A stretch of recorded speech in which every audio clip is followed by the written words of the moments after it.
Funding for Firing Line is provided by this station and other public television stations. The Mobil Corporation, Dow Chemical Company, John M. Olin Foundation, Incorporated, Laurel Foundation, Sunstrand Corporation, and the Friends of Firing Line.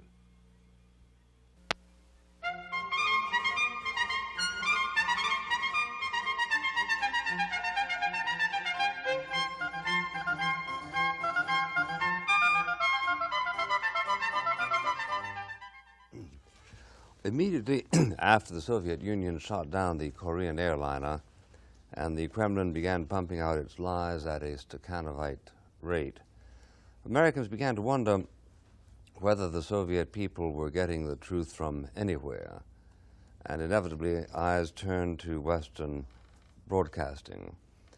There is, operating out of Washington, the Voice of America, and operating out of Munich, there is Radio Free Europe and Radio Liberty.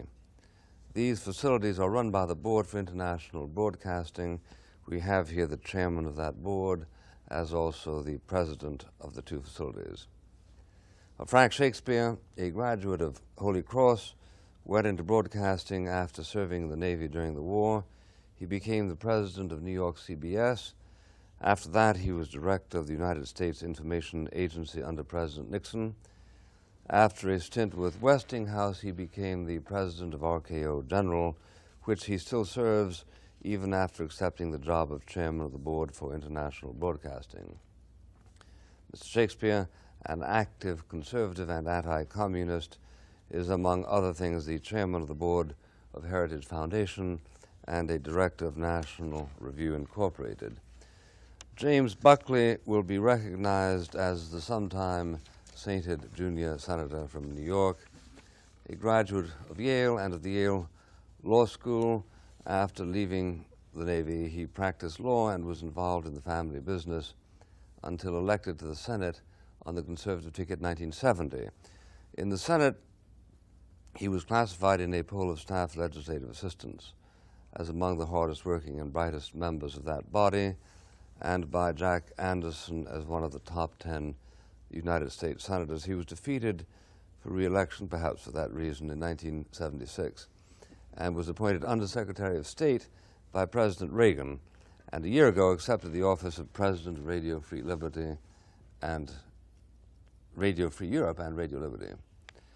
Our examiner is an old friend and associate of Firing Line, Mr. Michael Kramer, political editor for New York Magazine, about whom more in due course.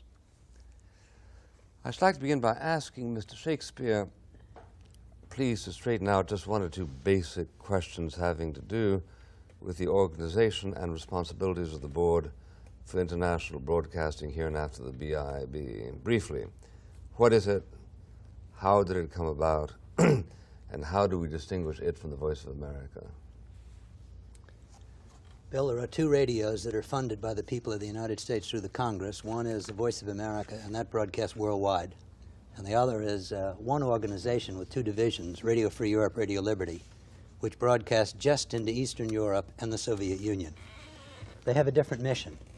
The Voice of America is meant to present the lifestyle and understanding of America to foreign peoples, to state the case for American positions and argue for that case, and also to present worldwide news. The Radio Free Europe, Radio Liberty have a very different mission. They are to act as surrogate local radio stations.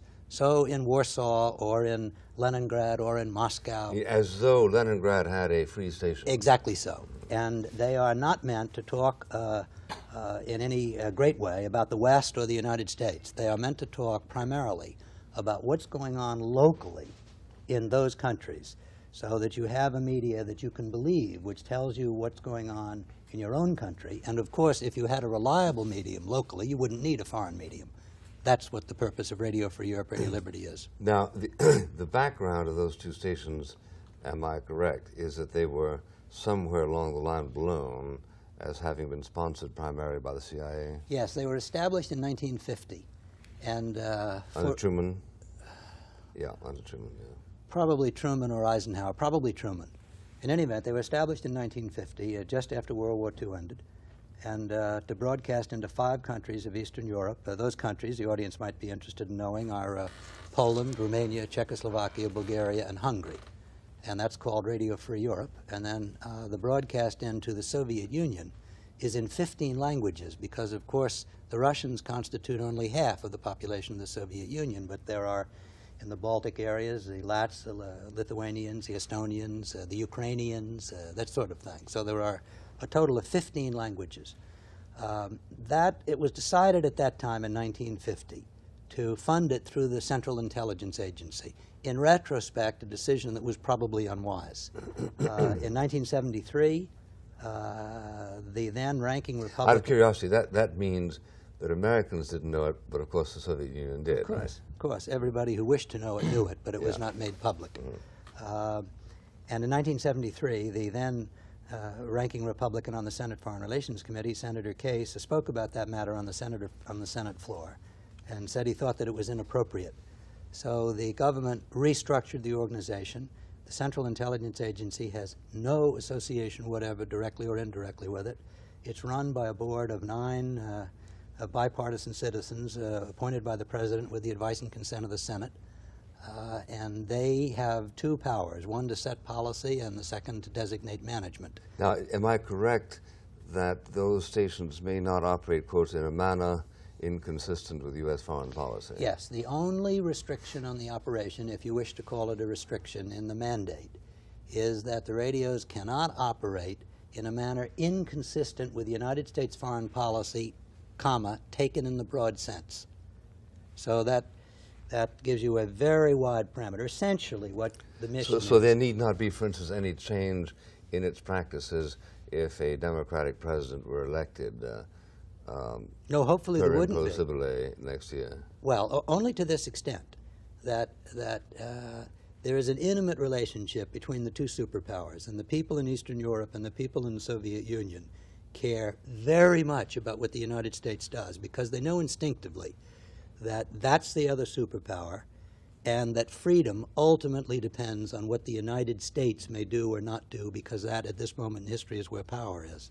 So that they listen very, very carefully to what the United States is saying. Now, to the extent that Radio Free Europe and Radio Liberty deal with the impact of United States policy, yes, it could be different if a President Mondale had a very different approach to the Soviet Union than does a President Reagan. Of course that would affect things, but not because the radios were affected, but rather because the reality with which the radios were dealing was affected. I see. They would transmit a change in reality. Yeah. Now, Jim, when the Korean airliner was knocked down, was this in any sense a special mandate to the stations that you govern? I read somewhere that VOA doubled its coverage, or trebled its coverage, or whatever. What would Radio Free Europe and Radio Liberty do faced with a datum of that consequence, whose effect on the world was that great, and the truths of which were being so doggedly disguised by your host countries? Yeah. Well, in the first instance, we couldn't double our penetration because as far as Russian language is concerned, we operate 24 hours a day as it is. And we operate to the limits of what we're allowed in terms of availability of shortwave spectrum and so on. What we did do... You're jammed, aren't you? We are jammed, but I'm talking about in terms of horsepower. And, we are already operating at the limits of our capabilities. What we did do, basically, is what CBS, NBC, ABC, and the rest of them did, and that is to recognize the extraordinary significance of the story. But where we differed was that we reported this from the perspective of people in our audience areas. How do you do that?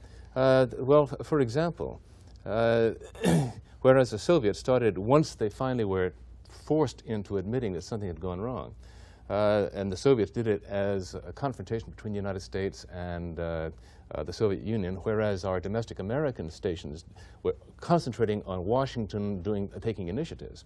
We went out of our way to reporting what Indonesia was saying about this atrocity, Nigeria, countries in Central America, Jamaica, all of those third country areas which the Soviet population and East European population have been taught to view as sympathetic to the Soviet Union, sympathetic to communism, and antagonistic to the United States. Now, how would you actually transcribe direct accusations against Soviet authorities? For instance, if the Prime Minister of Nigeria said, the Kremlin is a bunch of liars, would you say, and the head of Nigeria said the Kremlin is a bunch of liars, or do you attempt some kind of attenuation? No, we are reporting facts, and the fact of the accusation speaks for itself. The other things we did was to contrast, and here is incidentally where straight news reporting tells the story better than any kind of a commentary. We would report hour by hour the developing story from the time the Koreans first announced an airliner was missing, to the time the Japanese said, well, we think it may have gone down in this area, to the time there were actual accusations of it as being shot down, and before Schultz made his dramatic blow-by-blow description. Then, after Schultz acted, the Soviets were having to respond in a confusing, reluctant way with internal contradictions. We would report what the Japanese said, for example, and at the same time report what came out of the Kremlin. And this contrast drives home the central fact, I think, about this whole incident, and that is extraordinary disparity between the values that obtain within the Soviet Union and the values of the rest of the world. But we devoted 45% to 50% of our news broadcasts, which are hour by hour, to this incident. We also, of course, brought in commentaries, and those commentaries could draw on Russian literature, for example, a really touching story about the moral dilemma of a helicopter pilot, a Soviet helicopter pilot, ordered to shoot at some refugees in a life raft and things of that sort, and bring that into the story to dramatize the horror and the reality of what had happened.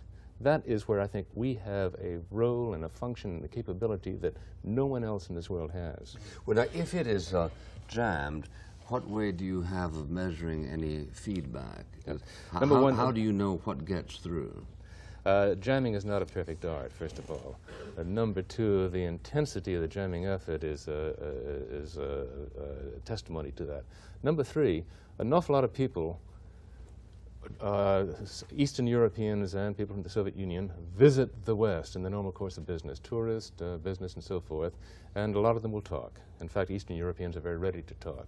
In fact, we have they are, and we have a very accurate measurements of our audience impact. Now, we can't measure it as of that particular strategic week where this incident took place, although we have an ongoing testing of interviewing visitors to Vienna, which is sort of where Eastern Europeans funnel out. And it was totally clear that Eastern Europeans were not fooled for a moment as to where truth lay. Well, now, do the Soviet Union have means of intensifying their jamming, or when they especially don't want you to get through, or is it always at the highest pitch of magnitude? Against Radio Free Europe and Radio Liberty, it has always been at its highest intensity. I see. As a matter of fact, there was sort of an amusing incident. At the time of the Solidarity formation and the imposition of martial law and so on, the Soviets did the Poles a favor by jamming Poland. The Poles were not all that interested in doing it. And we found a lowering of jamming of our Czechoslovak broadcast as Czechoslovakia, in the spirit of socialist solidarity, started jamming our broadcast into Poland. So I think as far as we're concerned, our operations, we are already at the height of their capabilities. And have you not recently put into Congress for the money necessary to amplify your channels or whatever it is that would make it more difficult for them to jam? We have a very broad program, and part of it is to update our recording studios, which makes it possible to make a clearer signal, better satellite connections. Clarity of signal is totally important. The other one is the strength of your transmissions. We have had a modernization program going on. We could use a lot more help even after this supplemental. Mr. Shakespeare, the International Telecommunications Convention guarantees, or is said to guarantee, against jamming, and my understanding is that the Helsinki Final Act reinforced the ostensible right of everyone to exchange information. Do you have any complaint outstanding, whether in the United Nations or whatever other relevant body, against jamming? We bring it up, Bill, all the time. The Soviet Union lies about it. They simply say, bland-faced, that they're not jamming. You present all sorts of technical evidence of the jamming, and they say that must be atmospheric interference or something that simply occurred at the moment or was sporadic. But there is no jamming in the Soviet Union. You asked, Bill, about the effectiveness of these Western radios. Let me make an observation on that. Measuring the effectiveness of Western radio in the communist countries is very tough because, of course, there are no Nielsen ratings in those countries. And as Jim pointed out, travelers and emigres and letters give you an assessment factor. There are a couple of little anecdotes which weighed heavily, at least with me, about in putting together this mosaic of whether or not they're effective. When Al Haig was Secretary of State, a year ago last September, he came up to New York to participate in the fall meetings of the United Nations General Assembly. And it was clear that he was going to meet with his opposite number from the Soviet Union, Gromyko. And the State Department prepared briefing papers for him of the 8 or 9 big issues that would naturally be on the agenda in such a meeting, probably the wheat deal and the pipeline and the Soviet loans and Afghanistan and all of the things that would naturally occur of cosmic importance between the United States Secretary of State and the Soviet Foreign Minister. According to a column by Evans Novak, when Al Haig sat down with Gromyko, he was startled at the way Gromyko opened the conversation. Gromyko said, "Something has to be done about those damn radios." Secondly, when Brezhnev died, and the United States sent over its delegation to the funeral ceremonies of Brezhnev, they selected the Vice President of the United States, George Bush, and the new Secretary of State, George Shultz. And it was clear that they would meet with the new leader of the Soviet Union, Andropov. And while this was at a funeral time and there was no formality of agenda and that sort of thing, when men of that level touch fingertips, what they say to each other becomes significant. Bill Sapphire, in his column in the New York Times, said that George Shultz and George Bush were astonished when Andropov said, there are 2 things, when he opened the conversation with them, there are 2 things that I'm not going to put up with. One of them is the increased activism of the Voice of America.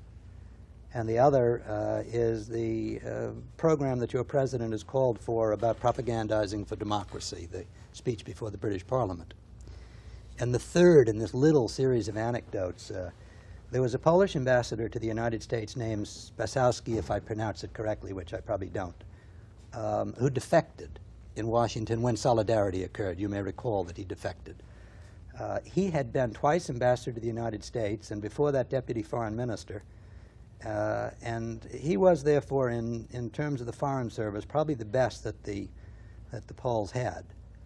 When he defected, he subsequently gave a talk in New York, which by coincidence I happened to attend.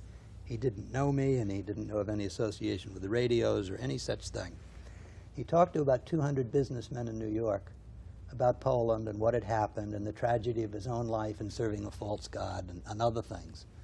And then at the end, he said, I'm going to be presumptive, and I'm going to give you 5 or 6 recommendations which I think the United States ought to adopt, or the Western world, about Poland.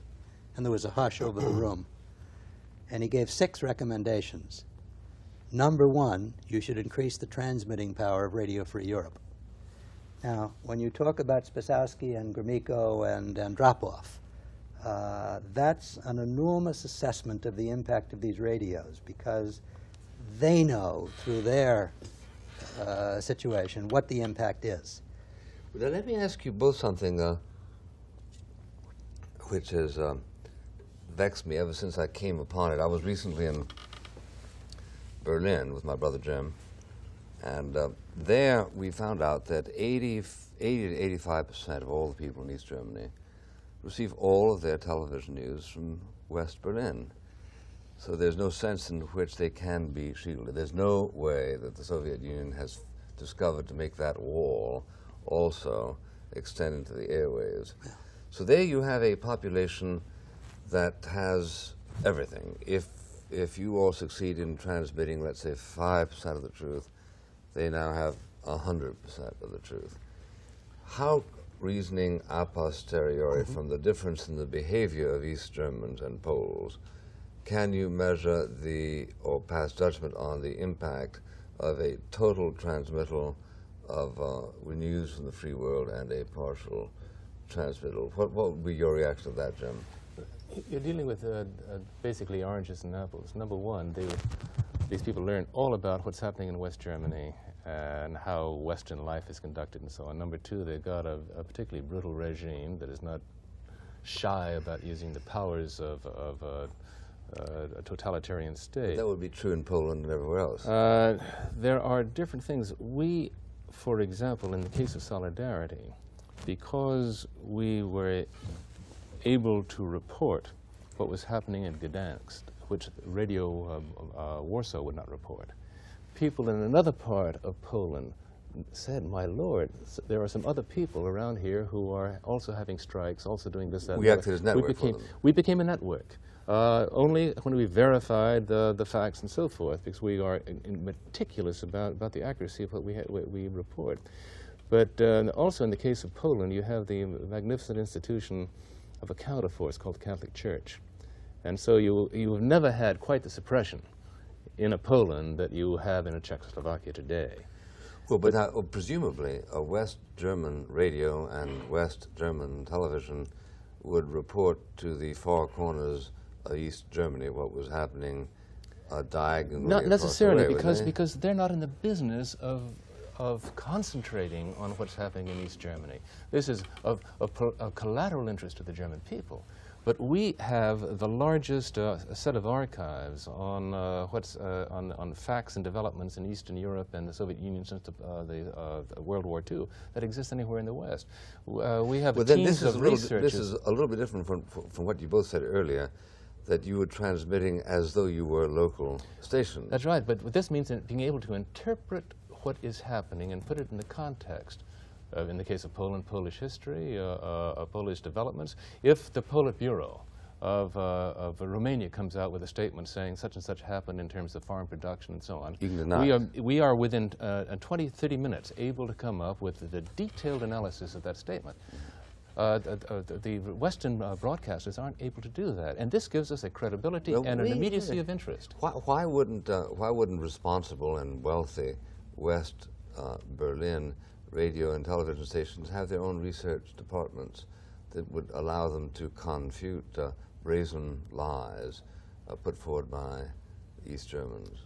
The fact is they don't. They're commercial operations. We spend, what is it, Frank, about $3 million a year on our research. We have 60 or 70 or 80 people. We have, precisely because we are at a remove, precisely because we have to be credible, we have to really know more than almost anywhere else. We have scholars throughout the United States and the Western world will come to Munich to get access to our archives. We have the best collection of what they call Samizdat, which is the underground printing and so on. This is our patch. This is what we concentrate on. But you do see my point. I think that when you have Andropov saying to the President of the United States or to the Secretary of State, look, this kind of stuff you got to cut out because we can't put up with it, you are suggesting, are you not, that they don't have the means with which comfortably to put up with it. And yet in West and East Germany, you have a controlled situation, as the scientists would put it, i.e. a total exposure to Western news combined with relative political inactivity. Bill, let me And try. this is a phenomenon I haven't quite been able to absorb. It's a phenomenon. Let me try to grope with that. In a totalitarian society, when your job and every aspect of your life, whether or not you get an apartment, whether or not you have a car, all of those things are controlled by the central authorities. Your ability for maneuver is considerably limited.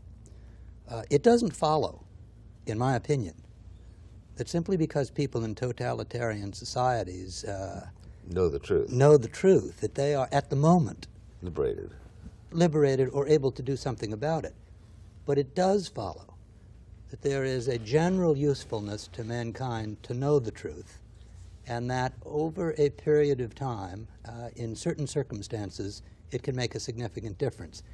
I would think that that as you look back over the history of communism in Eastern Europe and the Soviet Union over the last 30 years, you see some evidences of that. I don't mean to attribute these to radios, but to the ferment of the human spirit. In 1956 in Hungary, in the Polish riots 10 years ago in 70, in Czechoslovakia in 1968, in Solidarity in Poland today, the ongoing situation in the Baltic. It's very difficult for Americans to grasp that if you live in a town 100 miles from Moscow and you're not a communist apparatchik, you are never going to see a television program in your lifetime that's not screened by the government. You are never going to read a newspaper in your lifetime that's not screened by the government. You're never going to see a book in your lifetime that's not screened by the government. So you'll just hear Radio Liberty, period. When your children go to school, they are never going to be taught anything that is not screened by the government. You can't travel to the West, and in all probability, you are never going to talk to anybody who travel to the West. You are so isolated that to us it is almost incomprehensible. Now, the only way that you know what's going on outside of your own country is by these voices that come in your own language from strange places like the United States and England and France and that sort of thing. Western radio is not just the Voice of America and Radio Free Europe, Radio Liberty. Western radio into the Soviet Union is Kol Israel, which goes in every day in Russian and Hebrew and Yiddish. It is Deutsche Welle, the German broadcasting organization, which goes in Russian and German. It is BBC, the English. We are the biggest, but there are Western voices. Now, there's another aspect of it. If you try to get information as a Soviet citizen that is physical, it is very dangerous. If you're caught with samizdat, which is underground press, generally typed on onion skin paper and passed surreptitiously from hand to hand. And fewer than 10 copies, right? Yes, fewer. And now, if the KGB catches you with that, you're finished in terms of your job, or if you have a son, he'll never get into university and that sort of thing. You're in very bad shape. If you're caught with a book or a Bible or that sort of thing, it's even worse. So it is very dangerous to have any bit of physical information that they can catch you with. But it is acceptable to have a short-wave radio because a great deal of the national transmission in the Soviet Union is on short-wave. So that almost every head of household in the Soviet Union has a short-wave radio. And when you go down the dial alone, you can hear voices in your own language, presumptively credible, reliable, non-polemical, tell you what's going on in the rest of the world and, to the extent that it can, what's going on in your own country. Now, it stands to human reason that that is a very valuable service. The authorities in the Soviet Union are so afraid of it that they spend on the ratio of 3 to 1 what we spend to broadcast to jam it. They attack it constantly in their press. They bring it up in diplomatic fora.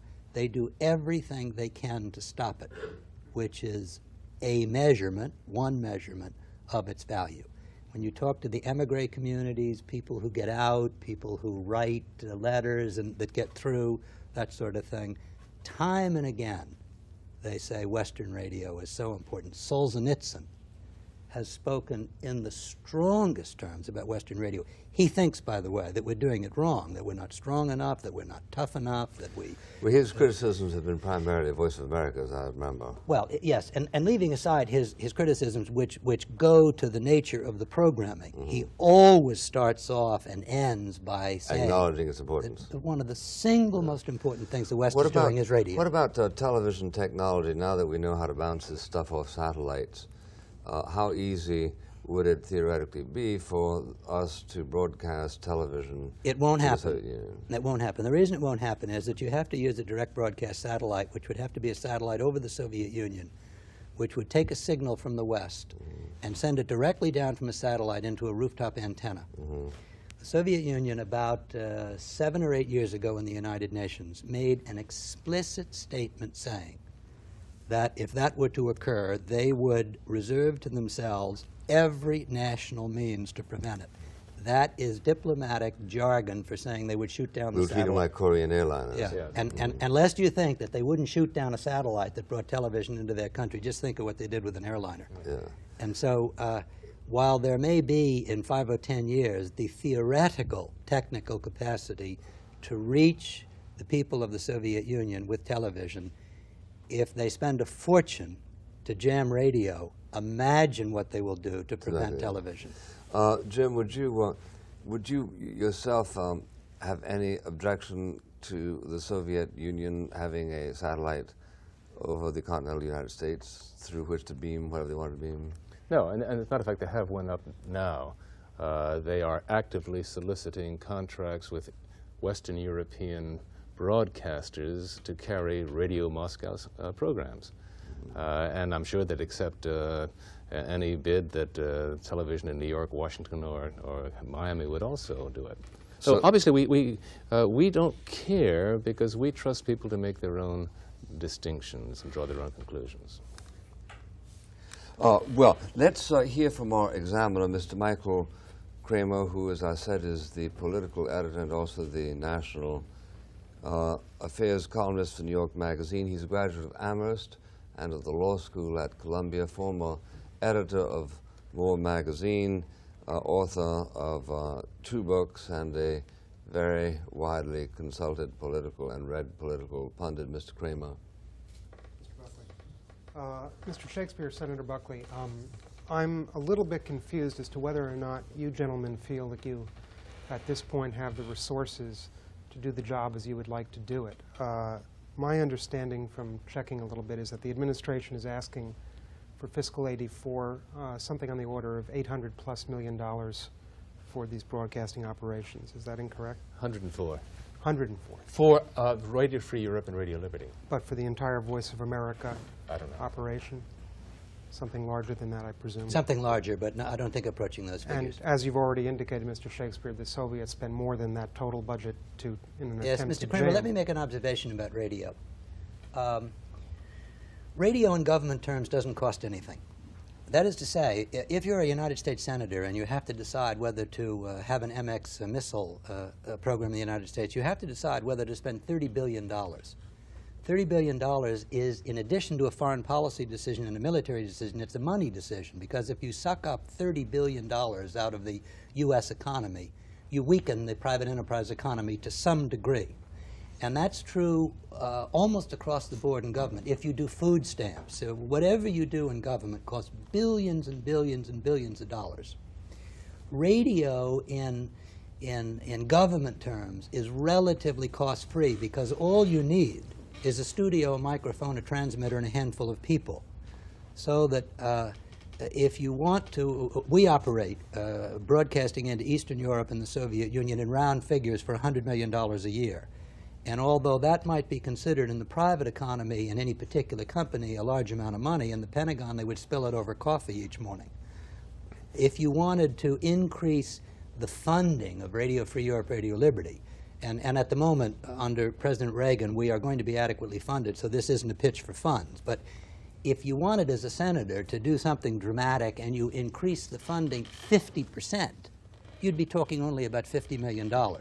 Therefore, the decision on what to do with Western radio is not a decision of money or cost. We, the people of the United States, can do whatever we want in terms of affording it with radio. It is a question of policy. How strong do we want our radios to be? What do we want them to say? That's the important thing. Turning to policy then, perhaps we can move a little bit from Western radio to what might be called Southern radio. There's a proposal to establish the same kind of operation beamed to Cuba, called Radio Marti. On September 12th, there was a voice vote in the Senate finally approving a compromise. There's been a great deal of debate over Radio Marti. Senator Pell has called it, is worried that it'll likely become a propaganda organ of the anti-Castro exile community. Yes. What's wrong with that? Pardon? What's wrong with that? I'm just quoting what Senator Pell is saying. Senator Weicker, who you know too, is worried that it'll become an unseemly exercise of U.S. foreign policy. Congressman Harkin, from whom we expect such things, actually introduced an amendment to rename Radio Marti the John Foster Dulles Cold War Mentality Memorial Radio Broadcasting to Cuba Act. What's the acronym of that? I don't know what the acronym would be. Probably something Soviet. I wondered if you could tell us a little bit about Radio Marti, where VOA and the corporation stand in regard to it, and what you think the prospects are. Sure, I can tell you a little bit about the premise. What you're talking about is whether or not the United States, as a matter of policy, should broadcast in the Spanish language on signals that reach effectively into Cuba, news about Cuba on a regular basis. The equivalent of Radio Free Europe. The equivalent of Radio Free Europe. But basically, should the United States, as a matter of policy, broadcast to the people in Cuba in Spanish reliable, consistent, factual, presumptively non-polemical, steady information about what's going on in Cuba, to the extent that we know, but also about Cuba. What's going on in Central America? Tell the Cuban people about that. If Cuban troops are active in Angola, tell them about that. If Venezuela says something very important about the Caribbean basin as it involves Cuba or the Cuban people, tell them about that. If the Soviet Union announces something about the Cuban sugar deal or that sort of thing, matters which relate to the lives of the Cuban people. It is my opinion as a citizen that as a matter of national policy, of course we should do that. If we don't do it in an island nation right next to the United States, it seems to me it would almost be absurd, because we're really the only nation in the world that can do that. You can't expect Britain or Germany or France or someone to take on the responsibility of telling the truth in a steady way to the Cuban people. It is a moral responsibility of us. If it's so obvious, why wasn't it done by Nixon? Or? Well, because in those days we had a policy of détente politique, and perhaps then President Nixon. In 69. Pardon? We didn't in 69. Well, Bill, you're asking why President Nixon or Kissinger wouldn't have undertaken a particular policy. That would be beyond my depth. I simply say to you now that... But when you were head of USIA, were you urging that? Or is it just an idea that sort of seems obvious now that we thought of it? No, no, no. It has been my position consistently through all of my associations that the West, and specifically the United States, ought to enlarge, enhance, and strengthen its radio broadcasts on a consistent basis to Cuba, to mainland China, to Eastern Europe, to the Soviet Union, of course. Jim, did you testify on Radio Marti? No, because it's none of my business. That's right. I have my own worries and my own responsibilities, but I would echo... It would have been your business, however, if it had been placed under BIV, right? No, because it would have been a totally separate budgetary item, totally separate operation. It would not. I would have had no responsibility with respect to it. I see. In fact, Shakespeare would have selected somebody else to run that operation. That's right. Yes. But may I incidentally relate back to your earlier observations about the fact that people in East Germany can hear everything about West Germany. People in Cuba can hear everything about the United States as broadcast out of Miami. In Spanish, too. In Spanish, too, yes. But those broadcasts are not concerning themselves with conditions in prison camps, political prison camps inside of Cuba, and not worrying about the statistics of casualties in Angola and so on. Tell me why that's so. For this reason, if you have a Spanish language broadcasting station out of Miami, it's going out, is it not, primarily to Cuban refugees. And those Cuban refugees are hungry to know what's going on in their homeland, even as, say, Jewish refugees would have been hungry to find out what's going on in Germany in the persecutions there of the Jews. So why isn't there already a very heavy ration of Cuban news out of Miami? There may be more Cuban news than we have in New York City or Chicago or Los Angeles. But it still is not trying to say, to put the audience in the position of being someone living in Havana, wondering why 20 years ago they didn't have to worry about food, they had a high quality of medicine and opportunity and so on. And why has this shriveled? It's a totally different focus. It's a total different Well, let me try to put in focus the foreign policy issue. You raised the question as to why we don't do it. Mr. Kramer raised the question as to why we don't do it. The foreign policy issue, oversimplified, is basically this. How should you deal with the communist society? There are those who say that the United States hostility forced Castro back into a corner, that we cut off a great deal of his contact and support and economic sustenance from the free world. We isolated him, and therefore in desperation, this bewildered, hurt man turned to the only succor that he had left, S-U-C-C-O-R, in the Soviet Union. If you follow that line of thinking, then you would not instigate broadcasting to his people, which carries implicitly with it the message that he and his government cannot be trusted. And that would, under that line of thinking, which some United States senators and others endorse, would make him more hostile and isolate him more and reduce the possibility of coming to an arrangement with him. If, on the other hand, you view the Castro regime as a regime which is approaching totalitarian, which is a crushing freedom, then you have to consider whether or not there is an obligation to talk to the Cuban people, who are our neighbors, our nearest neighbors actually, other than the Mexicans and the Canadians, and tell them in a consistent, reliable way what we think is going on. That sort of frames the foreign policy issue, if you will.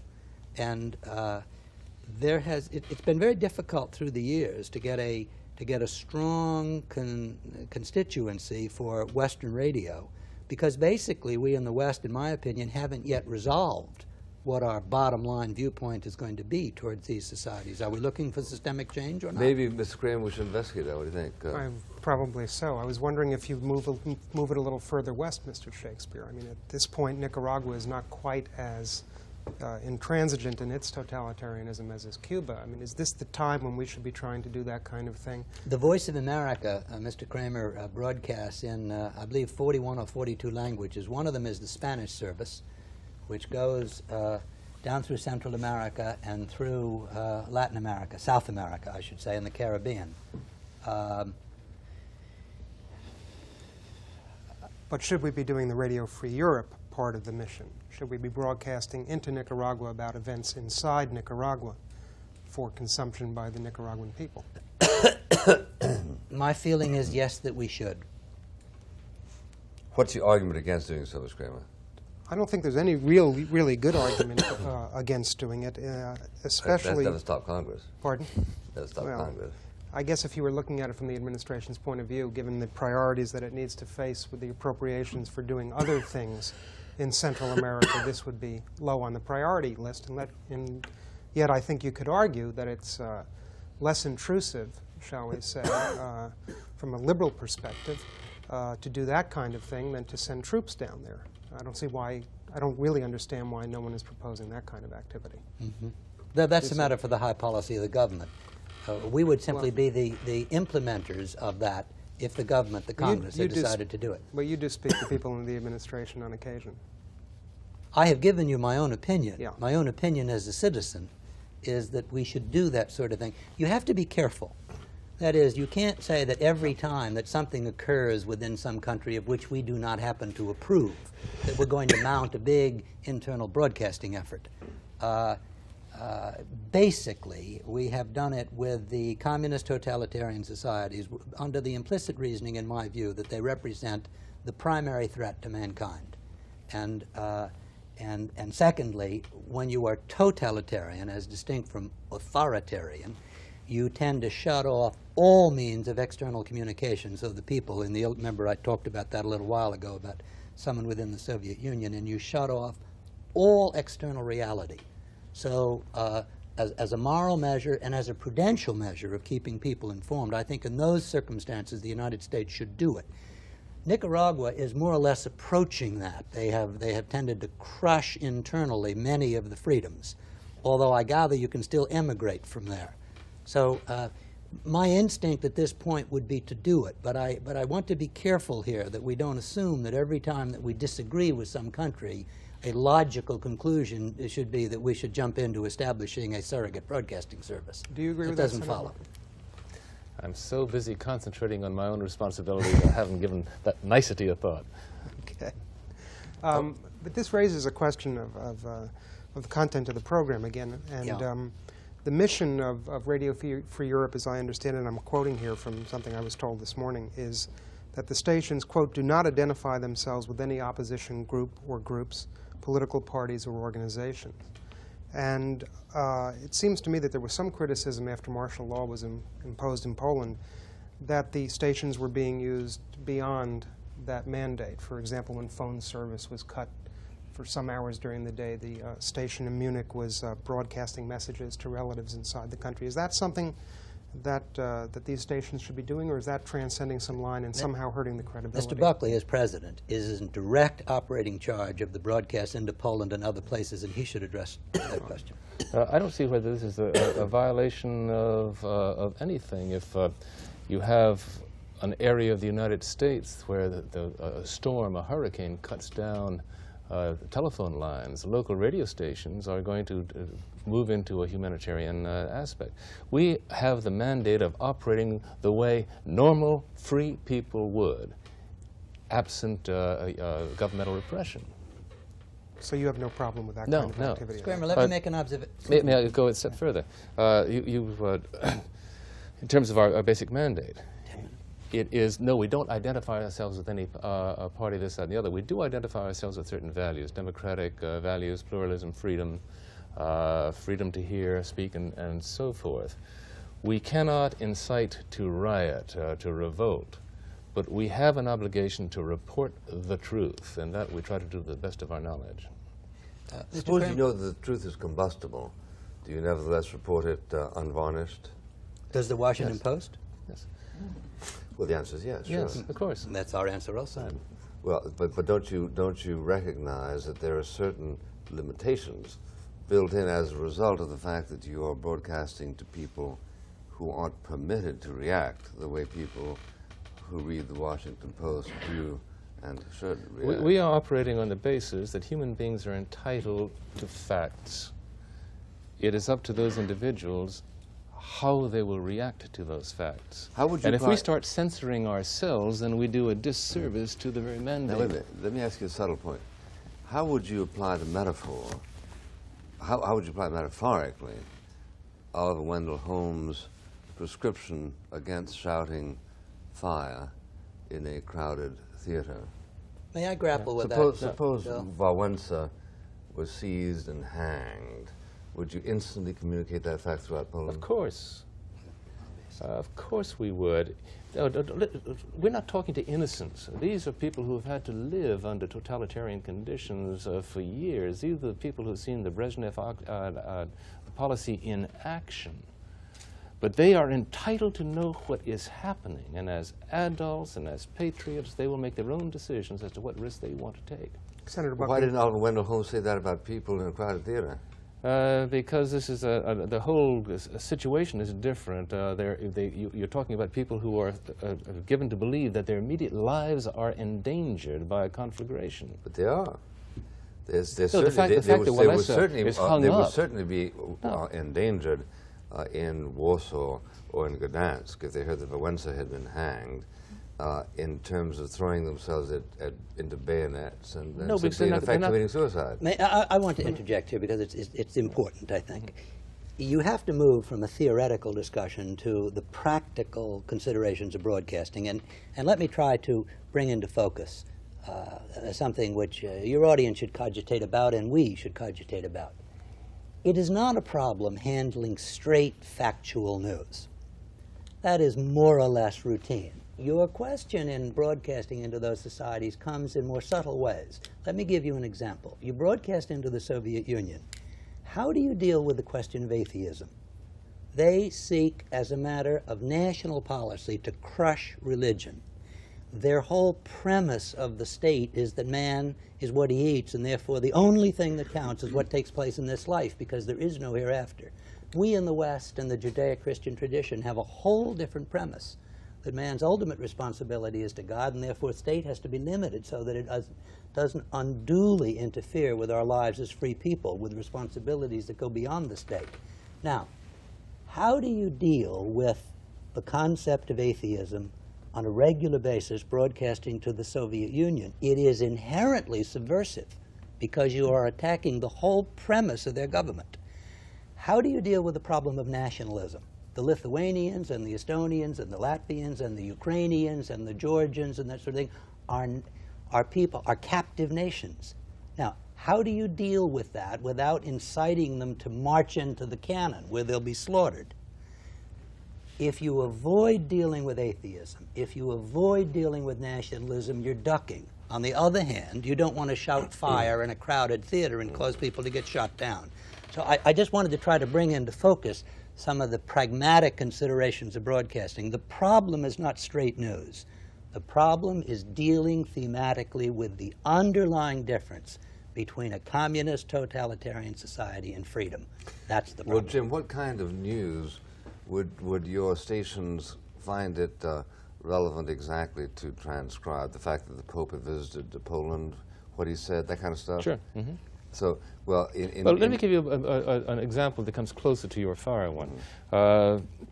There was a moment of an enormous tension in Poland as May Day was approaching.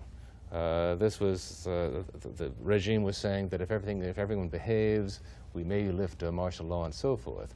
The underground, the Solidarity Underground, was talking about urging Poles to boycott official celebrations and to have peaceful demonstrations, counter-demonstrations of their own. Mm-hmm. The regime, on its part, became increasingly hysterical, threatening all kinds of retribution, harassment, and the rest of it.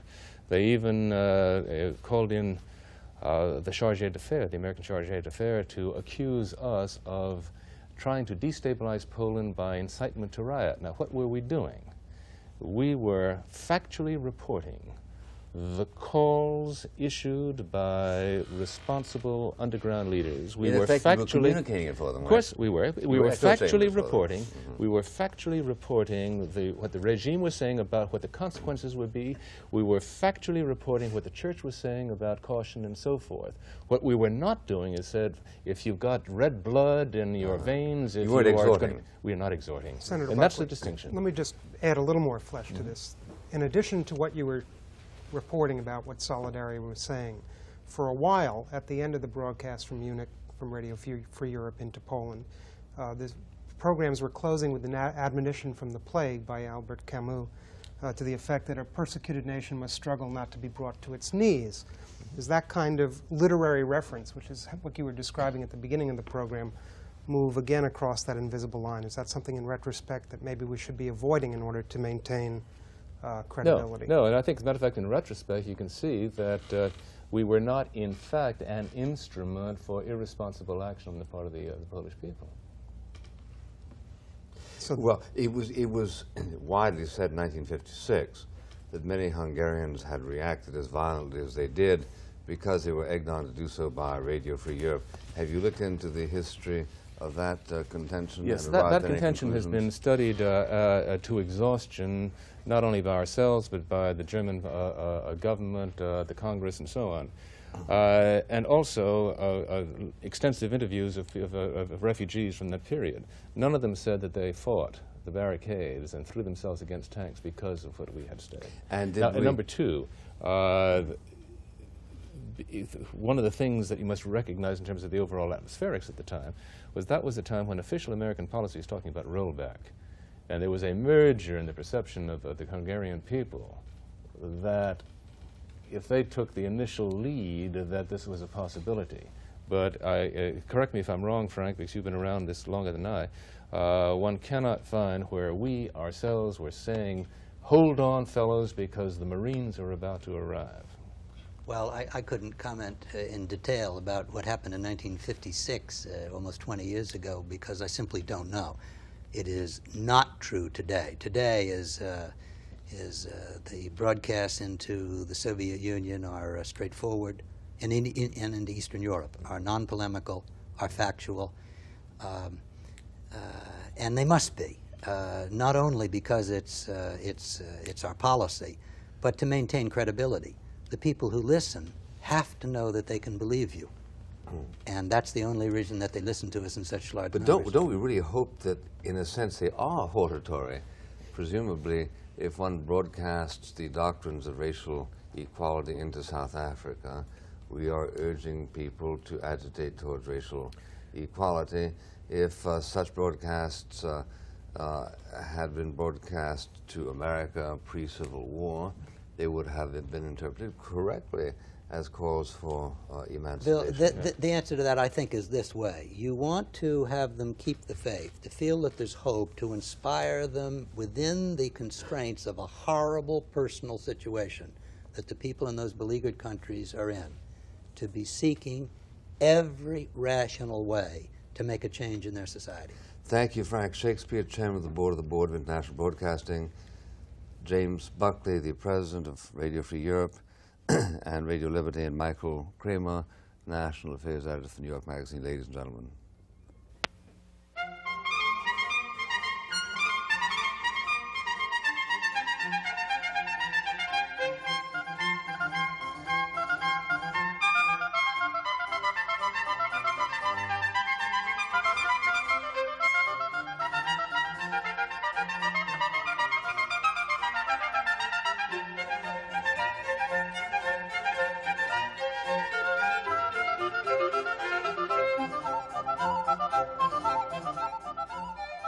Funding for Firing Line is provided by this station and other public television stations. The Mobil Corporation, Dow Chemical Company, John M. Olin Foundation, Incorporated, Laurel Foundation, Sunstrand Corporation, and the Friends of Firing Line. This program was produced by Sika, which is solely responsible for its content. For a printed bound transcript of this program, send $2 to Firing Line, Post Office Box 5966, Columbia, South Carolina 29250. Indicate the subject of the program and please allow 3 weeks for delivery.